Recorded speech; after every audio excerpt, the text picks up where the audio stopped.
because so many people have asked, is this going to be recorded?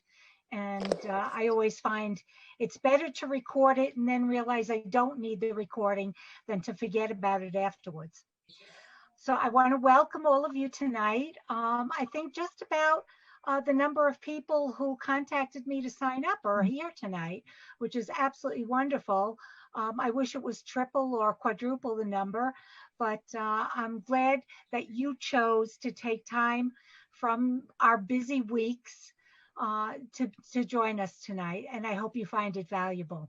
My name is Toby Maser. I'm the PrezNet moderator, and I've been trying to keep up with all of you and staying out of your way when need be.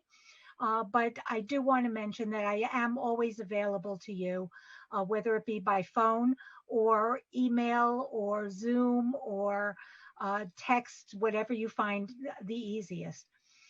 Before we get started tonight, many of you might have noticed that Debbi Goldich, our international president, is on with us for this evening, at least for a while, till she falls asleep after her 9th meeting today. So I just want to let her say a few words. Thank you. It's nice to be with you. I know many of you, and I hope to get to know many of you over the next 3 years. Feel free to email me.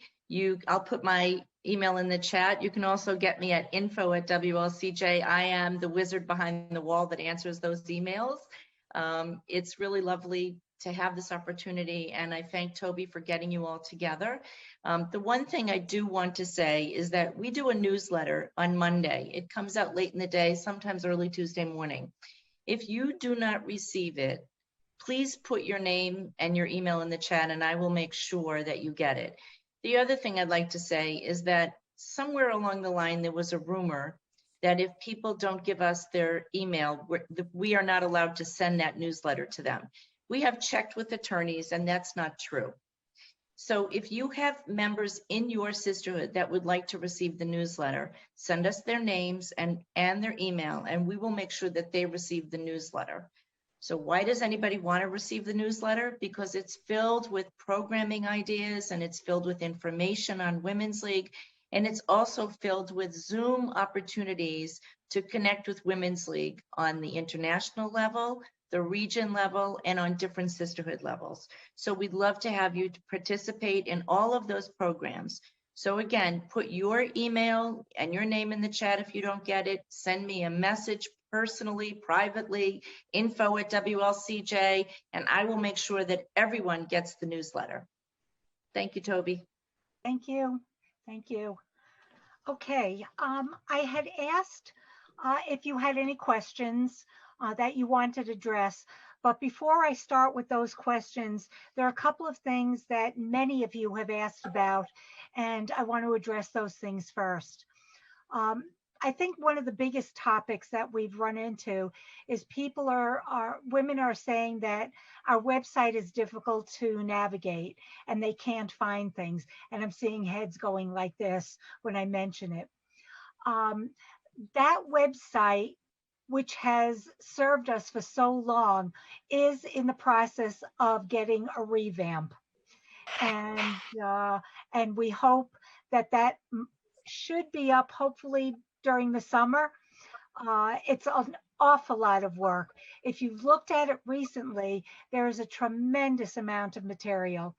And as a consultant, when I go out and speak to sisterhoods or regions, I recommend that you take one of these days when you have absolutely nothing to do, and really look at that website and just scroll down and see the varied topics that are there and the things that are available to you.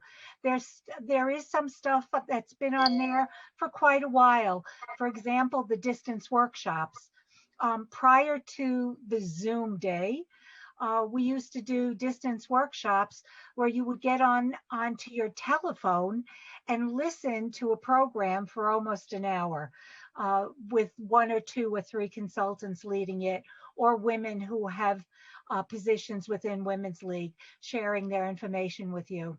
Many of those distance workshops are still there, and many of them are still very valid, even though they may be a few years old. So I want you to really just take a little bit of time and go through the Women's League website. Like I said, we hope to have it revamped and make it easier to find things during the summer. I've had a couple of women contact me that they were looking for something specific. And what I did is I either got on a Zoom or a phone call with them and showed them exactly where to find those things. So yes, I can usually find what I'm looking for. If not, I know the people to ask, so I can always get that information and get back to you.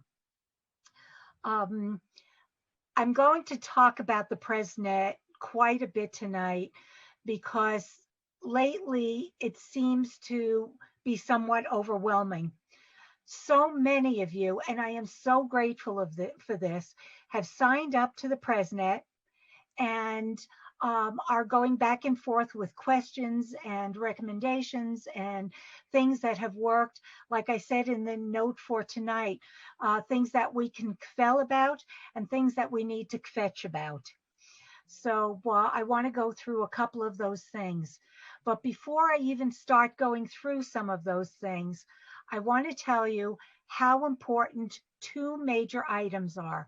One is anytime you write on the PrezNet, I need your name, your sisterhood, your city, and your state.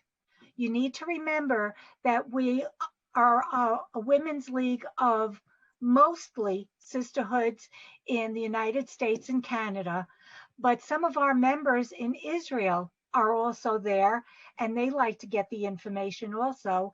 But we need specific information how to get back to you.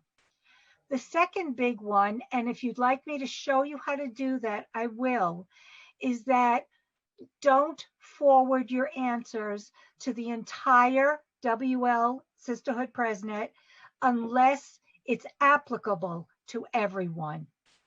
In the past 24 hours, I just counted, I got 58 emails to WL Sisterhood. And that's an enormous amount for me to sit and go through. And I'm sure that's happening with many of you. So if you're going to answer a question or give a recommendation to someone or some ideas, write to them privately. Get off of the PrezNet, address it to them personally the way you would any other email, and also end those emails with your name, your sisterhood, your city, and your state. And if you're comfortable enough with it, you can also include your telephone number.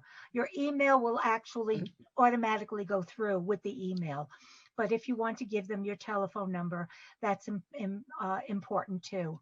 So Toby? please, yes. Excuse me, there's a question in the chat. Someone asked, what is the PrezNet? They're new to being Sisterhood president. Okay. The PrezNet is a listserv that is specifically geared towards Sisterhood presidents. And in order to sign up for it, all you need to do is send me an email. And I'll make sure at the very end of this, before you all sign off, my email information will be in the chat. And I'll also give it to you verbally. We've been, Suzanne, do you have a question? Yeah, just in terms of what you said about not like replying all, but sometimes, I mean, I understand about people getting loads and loads of emails, but on the other hand, sometimes it's very helpful when one person asks the question and somebody replies all and everybody gets to see that answer. And then other people say, oh, I would really like to know about that, or, oh, that's interesting. Or, you know, I actually have found that to be very helpful for helping me track down new programs and learn about new things. So I think it's not like never do it. Right. Oh, no, and I agree with you. And I thought I had made that clear, and I guess I didn't, that think about who is interested in your answer. Is it something that you need the entire listserv to hear about, or is it just something that one person is asking about? So yes, I know for Sisterhood Shabbat, for Shalach Monot baskets, everybody was interested of where are you getting everything and what are you doing and how many people do you have making Hamantaschen in the synagogue, and all of that information was important. And if you're getting emails, check the subject line. And that's another important thing to make specific when you are writing in there. You know, if it says Shalach Monos and I'm not interested in that, I can automatically either take a quick look at the answer or delete it. So it takes some time to go back and forth and get used to it. But like I said, the things that we're missing is your name, your sisterhood, your city, and your state. And where possible, if you're replying and there are 15 other messages regarding that same thing, try and cut out some of those messages or trim them down somewhat so that I'm not getting the same 15 messages over and over and over again. Suzanne.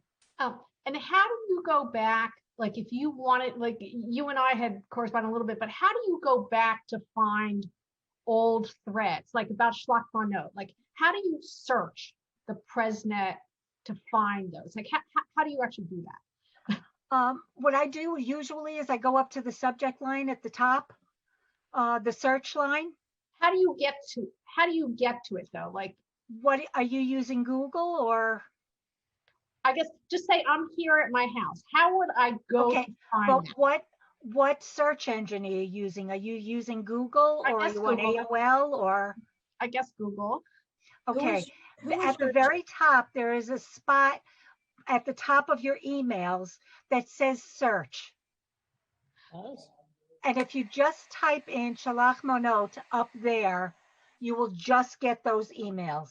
But if I'm not doing it from my email, like, is there a way to go back and search the PrezNet forum for that? Like, not just things that I've been copied on or might have deleted. There is, if you look in your email and go up to the search engine at the top of your email, you can pull everything that says PrezNet and then like put a keyword in there. Like I have Yahoo, and Yahoo's not particularly any more helpful than any of the, or any more helpful or any less helpful than any of the others. But if you go to the top, there's a way you can put in all the PrezNets, everything that came from PrezNet, and then in a keyword, just put in Shalach Monot, and then all of those will pop up. Okay, but there's no way to do it independent of being in your email. Like there's not a way to get to Women's League PrezNet from like going to your website to find PrezNet. PrezNet is not a database, it's just an email system. Okay. Right. Which is why I always sound like a broken record, and I put it in the chat, that if you had a Facebook page and you had subjects, you could search back for years if you wanted to find out if there was something discussed. May I? Deb? May I answer that? Sure. Beth, you will love what I'm going to tell you. We have a new social media platform that we are marketing and beginning to roll out. And one of the things on that is a Facebook page. It's going to take a little bit of time, but it is sooner than later, the last time we spoke. It's happening. Thank you. Thank you. May I just?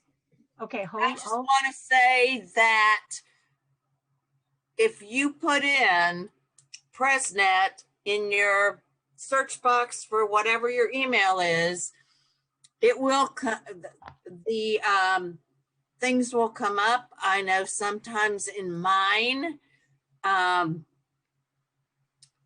have to do all to get everything. It doesn't always show what I want to see. But if you have deleted PrezNet things, they aren't going to show up. No. And if you're a new president and you haven't been on PrezNet for years, you won't see anything that was discussed last year. Right. Right.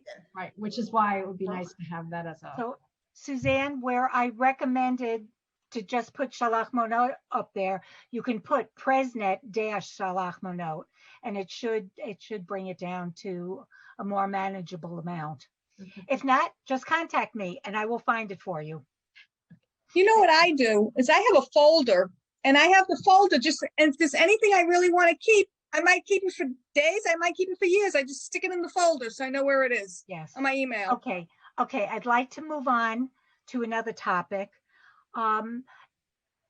I'd rather not open up the Women's League website tonight and go through the member materials with you. If you want me to do that, contact me and I will have a special meeting just for that, or just meet with you. I can get a Zoom line at any time and do it. Trim your messages, put your contact information in there. Okay, the next thing I wanted to touch on is publicity. A number of you asked about help with publicity. The best person that Women's League has for that right now is Grace Schessler. And give me 1 second and I will put her email in for you right now. I can vouch for her. She's been a terrific help with some of the flyer materials for me. 24. She's my programming chair. She's terrific. Do you want me to put her address in, Toby? I got it. I got it. That's her email. She did a couple of programs just on publicity. Now, also, if you go back to the member-only materials on the website and look for Convention 2020, there is a communications portion that we did over the summer and for convention, and there's a ton of information in there also.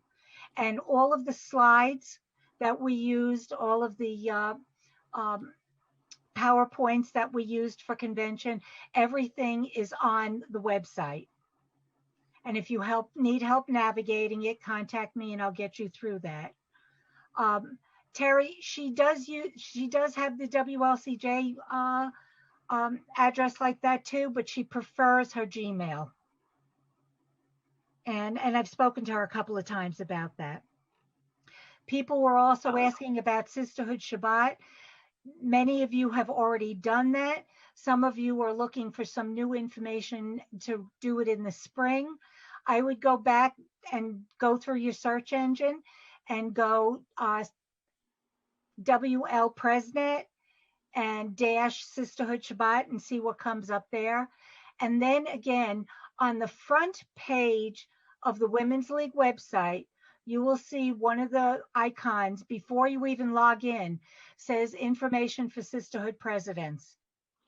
And if you go in there, you can find Sisterhood Shabbat and all of the information from Rabbi Ellen Wolnitz-Fields and from Debbi Goldich and from a bunch of other women who contributed to that. All of that information is still there. So that takes care of Sisterhood Shabbat. Someone had asked about life memberships and can you do them for 5 or 10 or for a lifetime? Sisterhood affiliates from Women's League are associated affiliates, but each one is an independent organization also, in that you can make up some of the rules. People used to ask about non-Jewish spouses joining Sisterhood and things like that. That is up to your own sisterhood in a dialogue with your rabbi and with your board. Women's League does not mention yes or no. We welcome everyone at this point, but it's up to you and your sisterhood as far as how you want to do that.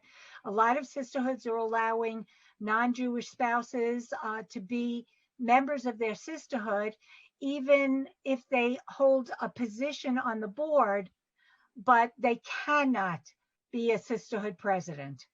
Okay. Go ahead, Deb. Thank you. So the membership rules and the bylaws were just updated, and there are 2 requirements. One that you identify as a Jewish woman, and one that you identify as a woman, which is an interesting difference. And it's important to recognize that in the year 2021, there are people of different genders who identify as a woman. I just want to comment on what you said about not being a president. We do have some sisterhoods that are making that change right now, and that is a decision that is made by the rabbi of the congregation as the Moradatra. The rabbi of the congregation is the person in that sisterhood who makes the decision of whether or not the president must be Jewish. Now, we've always had it as a requirement that the president of the sisterhood must be Jewish, but we have a lot of progressive ideas in the movement, shall I say. And so at this point, Toby's correct that that is a requirement, but we do have some sisterhoods that are working with their rabbis to change that requirement. So as of now, Toby is absolutely correct, but I want to leave you with the idea that things are changing as they are with gender. Thank you. Thank You're you. welcome. That's the one thing about Women's League. We've tried to keep up with the times because that's what our memberships has asked of us, and that's what we believe in. That's part of our mission, and to welcome everyone. And as long as you identify with the organization, and we welcome everyone who wants to contribute whatever they can to it. So the lifetime membership, yes, you can do that, but you need to remember that if you do offer a lifetime membership to someone, the sisterhood is still responsible for the per capita payment of that person every single year. Just because they have a lifetime membership or paid, I don't know, $180 for a lifetime membership, that per capita is still due to Women's League every year if they are still a member. So Can I I hope just that add clears something? And Charles, Go ahead, Marcia. oh, so this was back to the gender. Yes. So our sister, I'm in Highland Park, and our programming educational committee had a program on the LGBTQ community and Judaism. And our speaker was a gay conservative rabbi. And the point of all of this was, since then, it started a whole thing with the temple, which I'm very proud of. But you know, they're redoing the application, and they're doing some other things to be more welcoming, and they formed a committee to start talking about this and bar and bat mitzvahs and, you know, the whole implication of everything. So just from that program, this whole thing has gone through a metamorphosis within the temple, which makes me very proud. Mm-hmm. Yeah. Toby, what is Yes, Edie? what is the advantage to have lifetime memberships? There are sisterhoods who do that. If someone's been a member for 50 years of that sisterhood, and they've, if you want to put it this way, put in their time and their effort and have always been there with sisterhood uppermost in their litany of things that are important to them, they sometimes give them an honorary or a lifetime membership.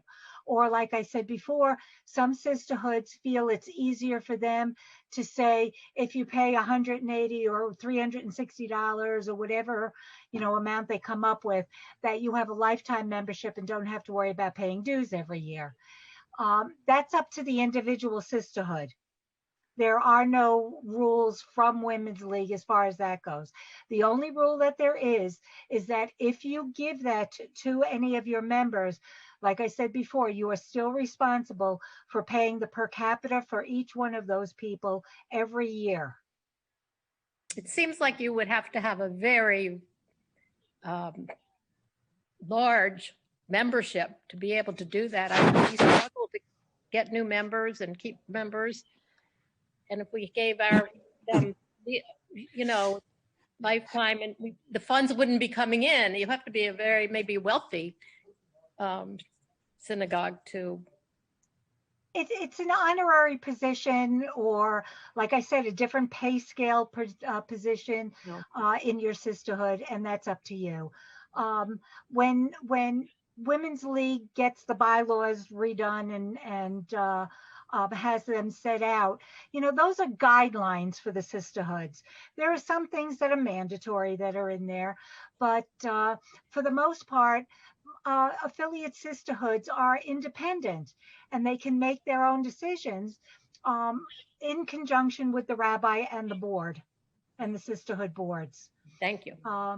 If you're going outside the box at all, it's really recommended that you check with your rabbi to make sure that he or she is comfortable with it and that it fits in with the ideas and feelings of the synagogue, the full synagogue membership.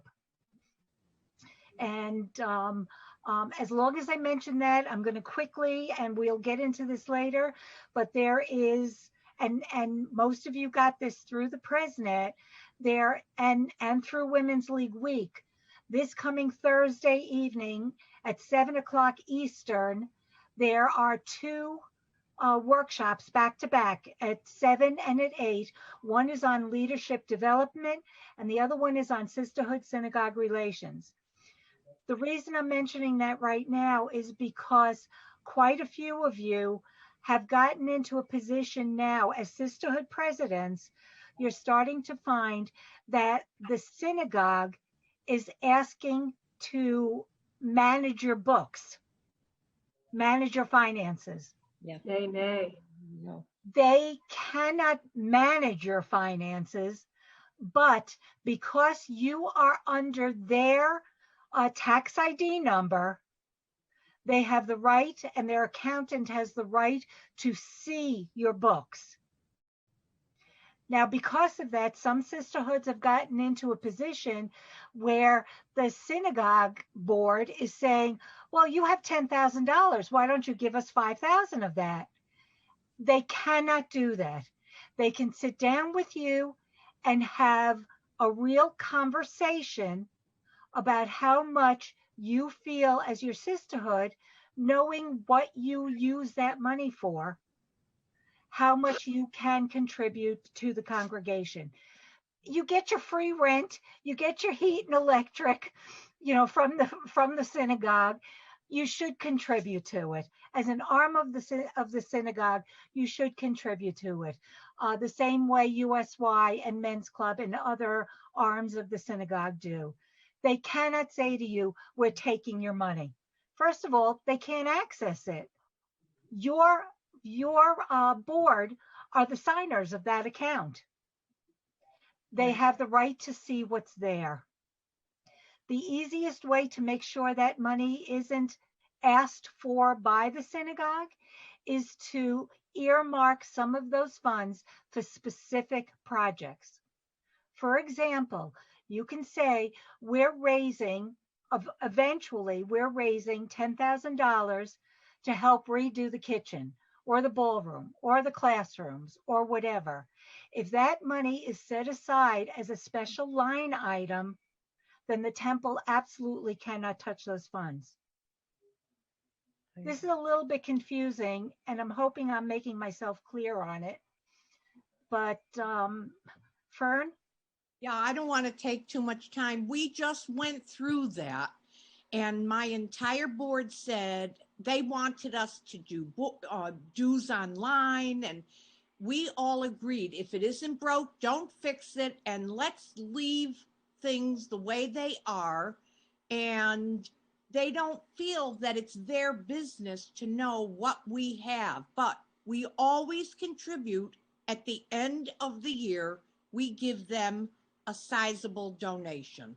Okay, this will be covered much more in depth on the Thursday night Synagogue Sisterhood meeting.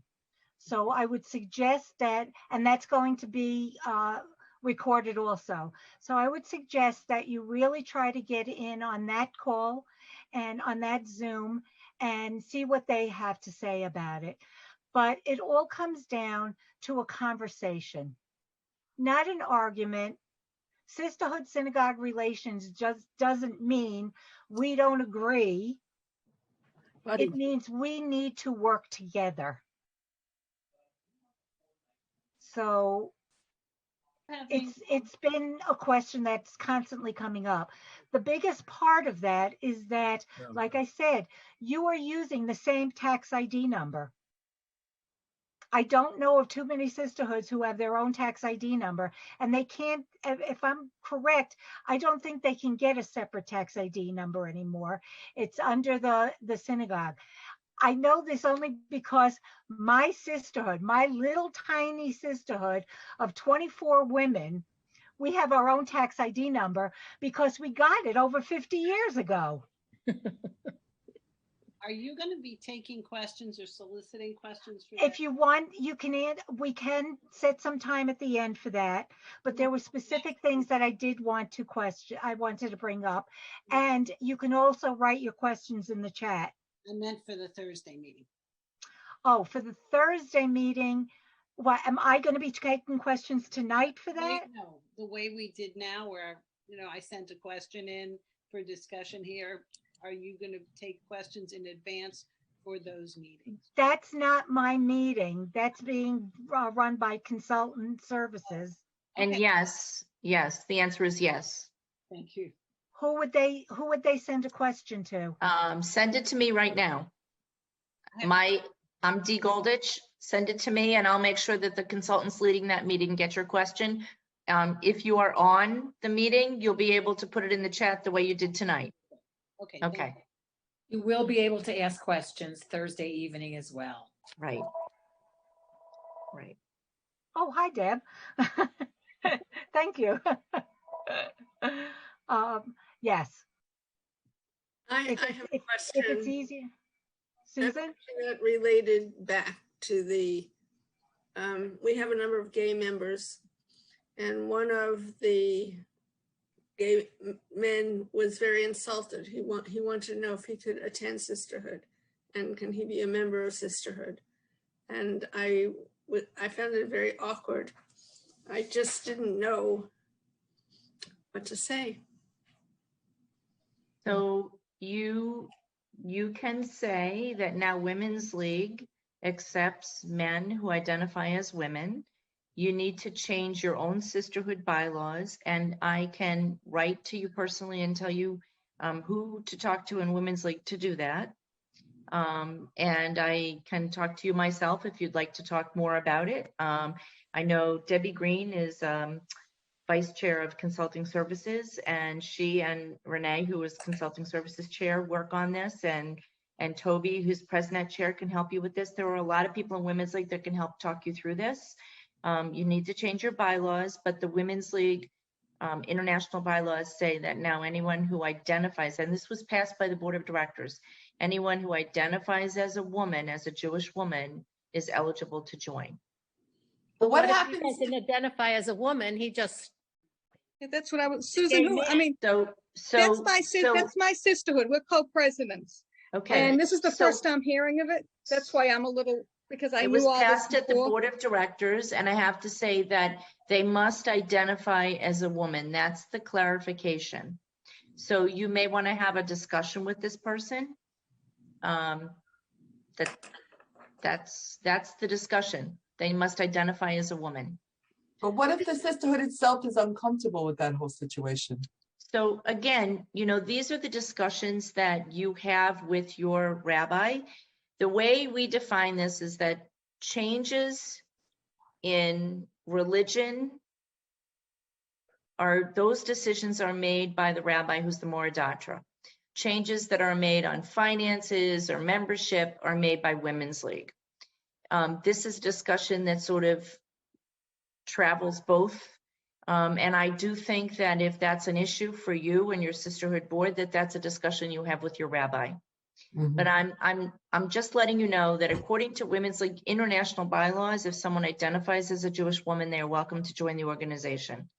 So if your sisterhood's an independent affiliate, if this is something that you are not comfortable with after you have a meeting as an executive committee, as a board, talk to your rabbi, then you don't have to change your bylaws and you don't have to accept that.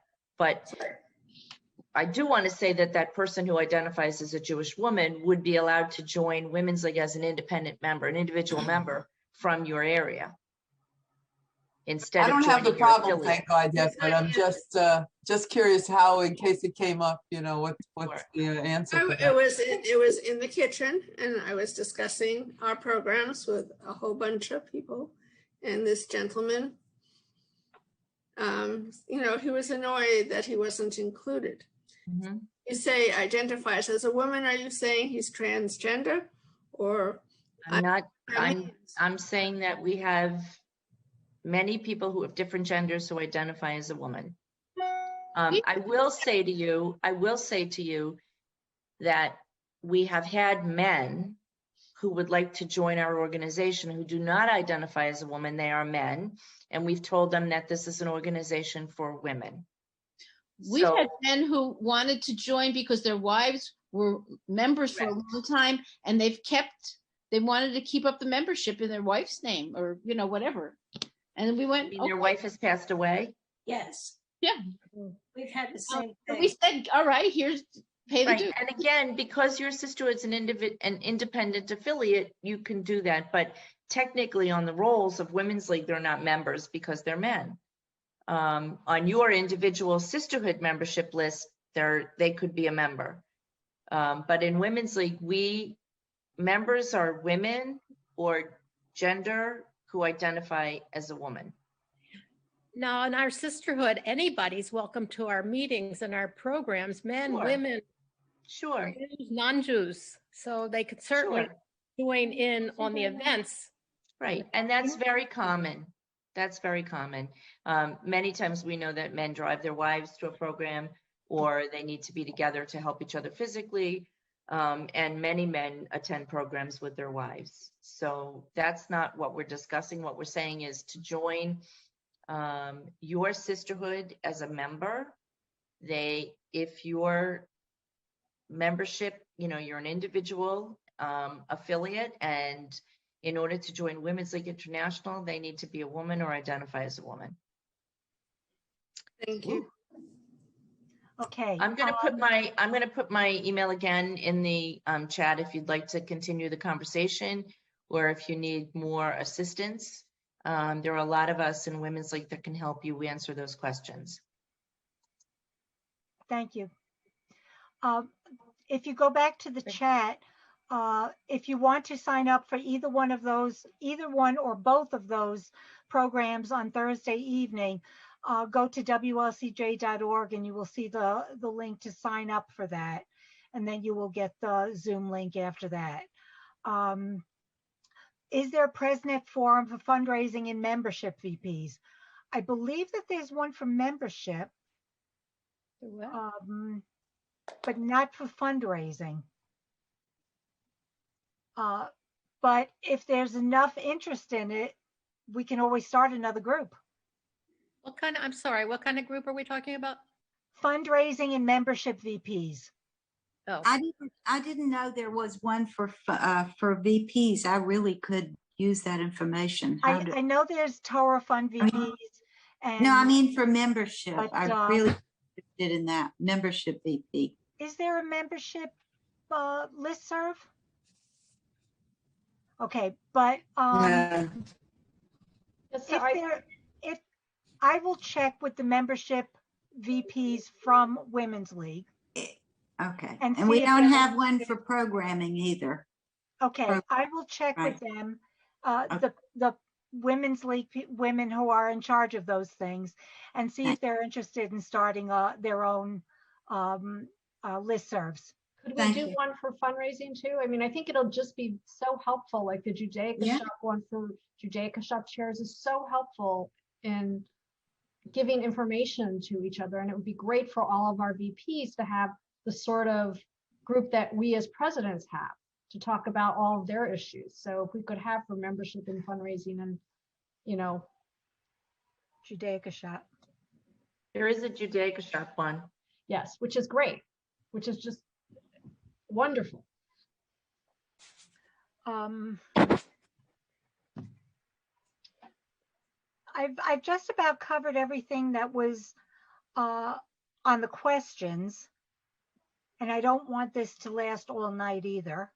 Can there be a Sisterhood auxiliary? Why not? Why not? It can't be an affiliate of Women's League, but if you want to start your own side group about something, there's no reason that you can't. It just wouldn't, it would come under the umbrella of the same type of thing. Like if your sisterhood has a Mahjong group or a book club or any of those type of things, you can have an auxiliary. If that's where you want the men to join, go ahead.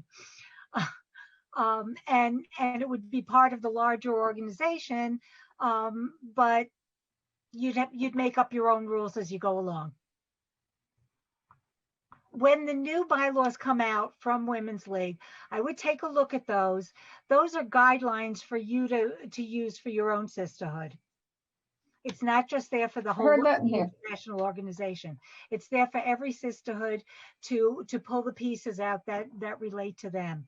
And there are sample sisterhood bylaws on the website also. Okay. I think I've covered most of the questions in the chat. Like I said, those two meetings on Thursday are a perfect segue to what we've done tonight. I'm going to be doing this again on May 4th. And I apologize, I made it for the same thing, for the first Tuesday of the month. I will be more cognizant of that fact when I go ahead and set up the other meetings. I also asked that new incoming sisterhood presidents not be on here, and I wanted to tell you why. Once you have your conferences, your spring conferences, we always call them spring conferences, even though it's just conference, because some people have it in the summer and some people have it in the fall. But once those are completed, there will be consulting services will be doing trainings for each region's groups of incoming sisterhood presidents. And for them to be on tonight when we're talking about things that all of you are comfortable with talking about already, it would be a little bit overwhelming sometimes for a new incoming president. So that's why I asked you to wait and have them have their own in the summer. And I will be doing another one of these in the summer for ongoing presidents, and we get into some other topics. So I try to keep it, even though it's all of our sisterhood presidents tonight, it didn't matter if your sisterhood has 5 members or 500 members. I wish you all the best. We cover whatever we can. Has a new artist for the Torah Fund pin been considered? Well, you're looking at me, Toby? I'm looking at you. Yeah. So let me just say that it's not as easy as it seems, and that every year there's always a new artist that's considered. Let me just say the process does not start and stop with the artist. For those of you who might not know the process, I will share it with you. The artist gets the theme, which is decided on by the Torah Fund Cabinet and the leadership of Women's League. And the artist is in California. He makes about 10 prototypes based on that theme. And it's narrowed down to about 4. And the Torah Fund Cabinet, which is a group of 120 women from all over North America, representative from all the sisterhoods, they vote on one of those 4 and choose the pin. So, and they're all very different from each other. And that group is the group that chooses the pin and what it looks like. A few years ago, they did actually bid it out to a few different artists, and the other artists were much more expensive than this one. I happen to know, and I know we're being recorded, I happen to know that this artist is retiring. And so Torah Fund will have to start looking for a new artist very soon. And so I'm not sure if he's engaged to do it one more year and then they'll have an artist, or actually the new artist will start next year. But that's the process. Thank you. There's always the discussion every year, oh, look at that pin. you know, I don't like that pin, or, oh, wow, that one's absolutely wonderful. You know what, ladies? The whole idea of Torah Fund is to raise funds for the seminaries.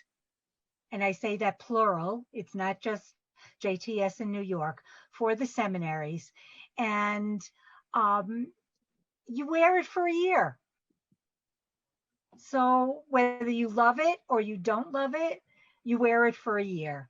And if you're not happy with this year's, even though you've pledged your 180 or more, hopefully more, to get the pin, wear last year's or the one from 10 years ago. Because this pin came out so late this year because of the problems with COVID and being able to get them and box them all up and send them all out. And the little inserts came 2 weeks later and everything else. So many women were wearing pins from years past that it was wonderful to look at a Zoom and see all the different pins. I mean, you know, they're just sitting in my closet. I have probably close to 30 pins in there since I became active in Women's League, and they just sit there. So to dig out one of the past pins and wear that occasionally, that'll take care of your problem, whether you like this pin, this particular pin. Toby, if I could say something, I agree with you, but back in the day when we actually went to synagogue and met people and we were wearing a really fabulous pin, it was a conversation starter. People that didn't know about Torah Fund, especially one of them was more like a heart or whatever. I can't remember now, but there were several that people would come up to me and say, "Where did you get that? I want one." And then I, told them what they had to do to get it. But when you have an ugly pin, it just doesn't.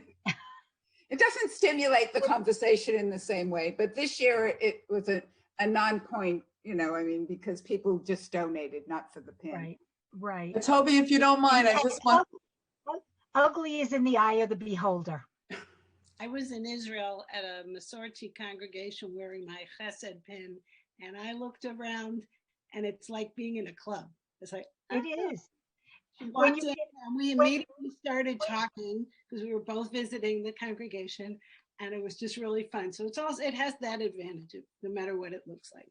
When we get back to all of us getting together for the international convention, you get off an airplane and you look around and you see a dozen or 2 dozen women wearing the same pin. And it's like, okay, can you carpool with me? Toby, I just wanted to say that my region was given, Anise was given a bunch of pins from some member. And she gave it to my sisterhood, and we're making a collection of a showcase of all the pins, but we're missing the real early day pins.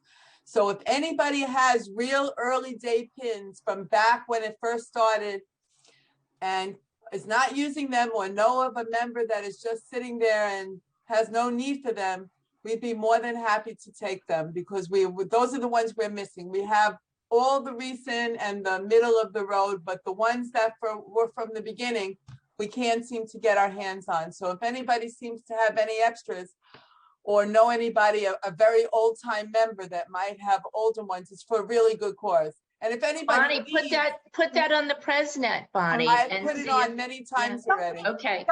Don't beat me to my punchlines. Yes, I was just going to say, put it on the PrezNet, but remember to ask people to respond to you privately. I do. Thank you. Thank you for listening. Okay.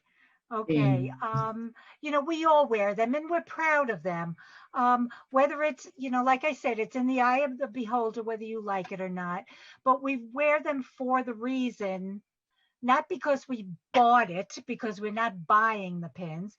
The pins are a gift for your contribution to the continuation of the seminaries and the things that they need over the years. So keep that in mind and change your outlook on whatever the pin looks like, to think about it in that way. And it really makes a big difference. I've been proud that I have it on one of those necklaces where you can pull and make it shorter or longer. So I always make sure that you can see it in the picture. But it's true, if I wear it out, Unfortunately, I work with very little kids, so I don't keep this on because it's like, oh wow, let's go grab that. So I don't keep it on. I keep it hanging right here next to my computer so that I put it on for all my meetings. But you know, I look forward to the day. You know, we always looked forward to Rosh Hashanah being able to walk in with our new pins, with our new clothes, with our outlook for a new year, new and healthy year, and with our new pins. So yes, and that's why. That's one of the reasons that there is always a Torah Fund presentation in your conference, because it's that important to us and to the students at the seminaries. Just wanted to say I have all my pins on a sweatshirt. Yes, there was a couple of years where Lois Silverman took a Girl Scout sash, right, and put all the pins in order on the sash, and she would walk around with her arms hunched over because the thing weighed so much. But mine are on a needlepoint that lives in the Greenberg Hebrew Center in the same cabinet with the white Torah mantles for the high holidays. Yes. But I haven't brought it up to date in about 5 years. Yeah, yeah. So it's important. Say one word about the pins. I know Susan Grant put in that she hasn't gotten her pins yet. There are other sisterhoods that haven't either. And the next round of pins going out are happening probably the first week in April. They have a list of who did not get pins yet, and there are some, quite a few sisterhoods. So if you did not get your pins and you sent in your pin request form, please get in touch with your region Torah Fund Vice President and let her know that you did not get your pins yet. They're keeping a list. They are trying to get them out as quickly as they can. Okay. Did the inserts come in? We never got the inserts. We got the pins, but we never got the inserts. Okay, your Torah Fund Vice President should be able to get you those. They're coming on a sheet where you have to actually cut them and send them. Talk to your region Vice President, your region Torah Fund Vice President. Thank you so much. Thank you. Okay, you're BQLI, right, Bonnie? Yes. If I could, yeah.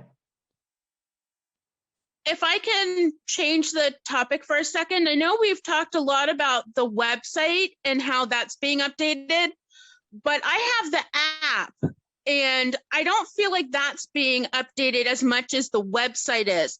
What are you guys doing with the app to keep it current, or is that something that I should just give up on and just go to the website? So I have to say that I use the app. I used the app on my phone all the time. I bought a new phone and the app did not transfer over. So when I became president, I said, wow, that's really interesting. We looked into it. We found out that it has not been updated and it has not been, I don't know the word, migrated to the new phones. If you buy a new phone, you can't migrate it. So we are actually looking into it. It's going to cost us a lot of money to re-up the app because we let it go. We just had a conversation this week and sent a message to the company. It's called Zoops app. Just this week, we sent a message to them saying we want to work with you and renew the app. So that is in the process. You know, I became president in July and 150 things are happening all at once. We're doing our best. But I have to tell you that just this week we did that. Just this week, we sent a message to Zoops app. So I Yay, thank you. I love the app on my phone. I used it all the time. How many of you use the app? I would like to know. No, wait, hold on. I'm scrolling the screen. I'm scrolling the screen. Anybody else? Third screen. Okay, enough of you that, okay. Thank you very much for doing that little informal survey there. Thank you. I didn't even know there was an app. Debbi, I actually. What? Hold on. Somebody's. Gloria, you have your hand Debbi, yes. I use that app almost every day to go into Amazon. Right, right. Thank you, Gloria. I use it to go into Amazon so womanly, and it's fabulous. Okay, I can't go into the app anymore because when it did not migrate from my old phone to my new phone. And you're right, it hasn't been updated, Jennifer, and we will update it once we get it. Oh, mine did. Interesting. So, Okay. Thank Okay. you. Bonnie Panzok, a couple of people are asking, where are you located for the pin? I put it in the chat. I'm in Fresh Meadows, Queens. I put it there with my phone number. It's in the chat. Okay. All right. Thank you. And someone also said that some of the pins are available on eBay. Yeah, old pins. Really? I didn't even think to look there. Yeah. I think the original pins were made out of gold. So I'm not sure you're going to find those on eBay. The first few were made out of gold, I've been told. Okay. I found 4 of them in an antique store in Boston. Oh my God. And I bought them because I didn't want to leave them there. Wow. It's amazing. It's amazing wherever you go. Does anyone else, I can't see everybody because we've got 3 pages of people, but if anyone else has a question, do you want to call it out right now? What is the benefit of the app? I didn't know there was such a thing. And what is, like someone mentioned, they go to Amazon from the app. How does that relate to So women's? let me just say that the app's not available on the Apple Store right now. You cannot buy the app. It's not available. The only way you can have it is if you got it beforehand. It's not available now, and it doesn't migrate from one phone to the other. Gloria said that she uses, we get money back if you go on Amazon Smile and you donate to Women's League and it's your charity. You can actually do that directly on Amazon. Gloria does it as a shortcut on her phone on app, but you can go on Amazon and donate directly to Women's League as a charity. You go to smile.amazon.com. Debbie, do you want to put that in? Thank you.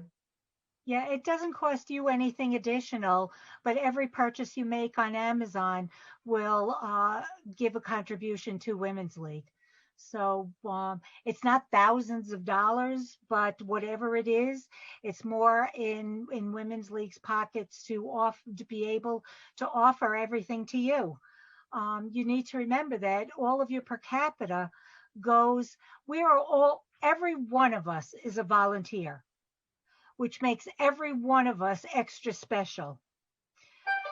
But when there are expenses that are incurred throughout the year, and every penny helps with that.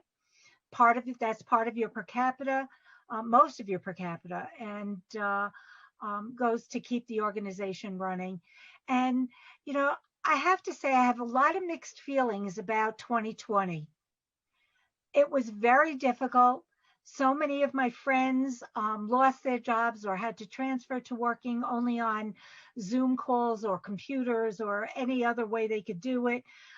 We were all stuck in our houses, whether we were working or not. Many of us were stuck in our houses, stuck with our kids, teaching and everything else. And I am a teacher, so I know what you went through. But on the flip side of that, Women's League expanded exponentially in the amount of things that it's offering to our women. You know, so a number of you said, I can't take it. There's too much going on. There are too many meetings in a day. Well, you know, be thankful that you have those choices, whether it be information to improve your sisterhood, information to improve yourself, information to learn something new, to be part of something bigger than yourself or your sisterhood. It's really, I love to look through what's there and see what I can fit in throughout the day. Sometimes it is too much. I know this week with 2 meetings today and 2 meetings on Thursday, it sounds like a lot, but I know that information that I'm getting is going to help me. Whether it helps me in my position, whether it helps me in my own feelings about myself, it's just been absolutely wonderful. 5 years ago, we would have never expected Women's League to be like this. As a consultant, I was flying all over the country doing meetings. Now, instead, I'm doing workshops on Zoom that if I don't finish what I need to talk about in the 3 hours that I'm on, I can continue next time, or I can give suggestions to sisterhoods and come back next week on another Zoom and say, how's it going? I've met so many new people. I've been able to see friends that I've had for 30 years that I only saw every 2 or 3 years at a convention. And now I see them all the time. And I may not be able to reach out and touch someone, but I can reach out and smile. And like I said, when I put the information up for this, I said it gives us a chance to kvetch, and it gives us a chance to kvel. And I want to thank every single one of you for being on here tonight. And hopefully I've answered some questions. If not, please, please reach out to me and we can make things better.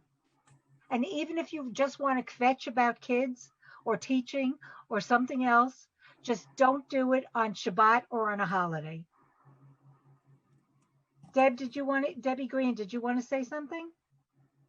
Just that I look forward to seeing you Thursday evening at 7 and 8 o'clock Eastern time. Just remember those times are all Eastern time. So I look forward to seeing you then, and you can have your questions ready. Okay. And I appreciate Debbie Kane Goldich being on here tonight. She's a go-to person most of the time. I don't want to overwhelm her sometimes. No, it's okay. And I think, you made an important distinction that you and Debbie and me were volunteers, but we recognize that all of you, all 62 of you on this call are also volunteers, and that you give your time and effort to your sisterhood, to your community, to your synagogue. And we appreciate that. We don't take it lightly. We know the three of us have been sisterhood presidents, and we know how difficult that job is. And we know during the pandemic that it's even more difficult. So, just a big thank you to all of you for what you do. And what I think I want to leave you, the message I want to leave tonight is that we're here to help you. Whatever you need, we're here to help you. Thank you so much, ladies. I don't want to take up any of your valuable time tonight. Wherever you are, I wish you health. I wish you happiness, and I wish you the best in what you do for your sisterhoods and for all of us. And I'm glad to call you my friends and my sisters.